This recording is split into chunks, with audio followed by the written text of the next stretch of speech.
Well, clearly our histories are so different.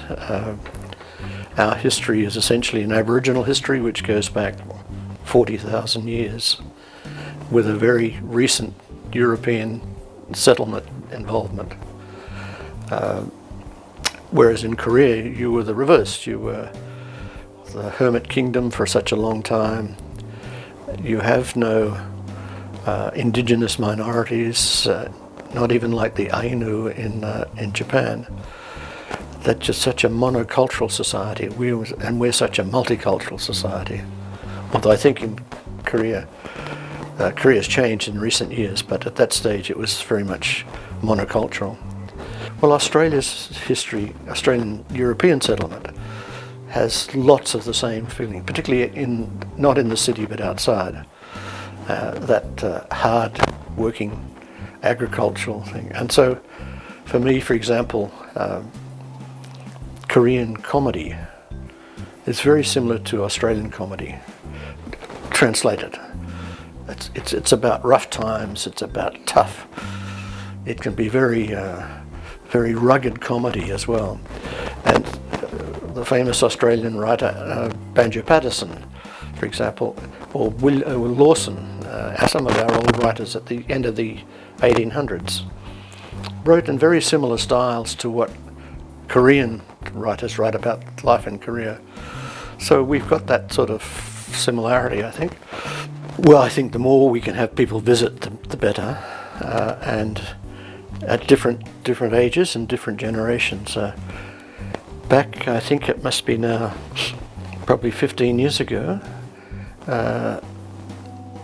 the Korean Tourism Organization asked me and another person to be ambassadors for tourism. And we went back to Korea and spent 3 weeks traveling around Korea. KNTO organized the itinerary for us so we could see all the things to offer. And we wrote quite a long report for Korean government about where we thought they should strengthen tourism, including Buddhism I've talked about, English language, and also steering away from some of the shopping type things and getting into that. So I think, for example, temple stays are a great thing, and I see there are more of them now.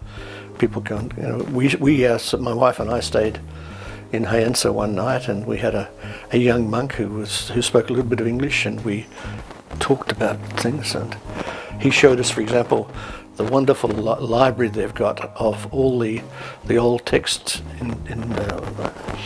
so I think obviously everyone wants to see the DMZ and North Korea, but that's more, I think, than not focusing enough on South Korea, I think. So yeah, I think getting out of Seoul is important.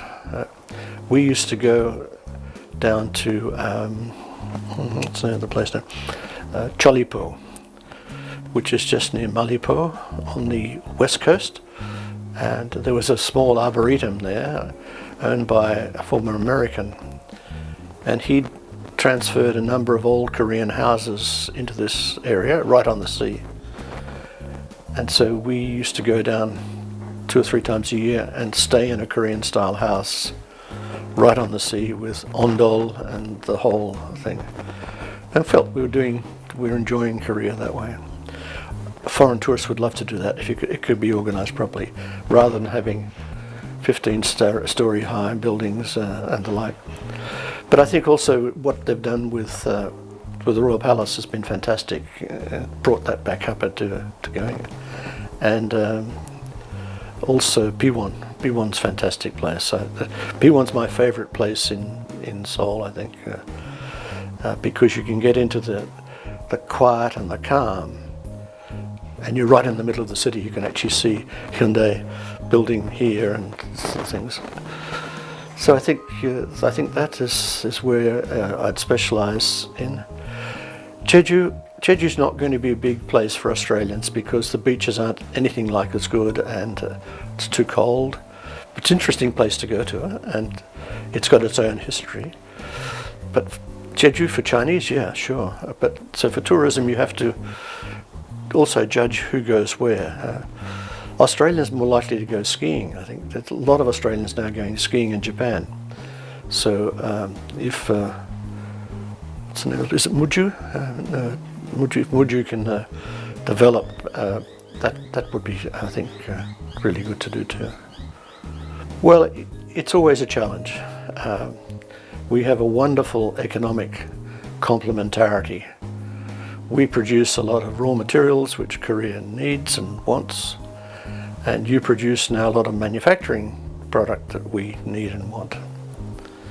But I was talking the other day to our present ambassador, he's leaving soon, how hard it was to match that interest in complementarity with public interest in our two countries.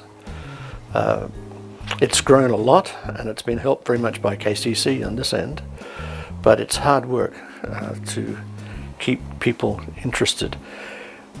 I think that's for several reasons. Clearly, one of the reasons is that you have China and Japan, both massive places, both still very much in public eye in Australia. And people don't realise that Korea sits in the middle and is different. It's not the same. I mean, it used to be, when I first retired, it used to be that Australians didn't realise that Hyundai, Samsung, LG, Daewoo were Korean. They all thought they were all Japanese.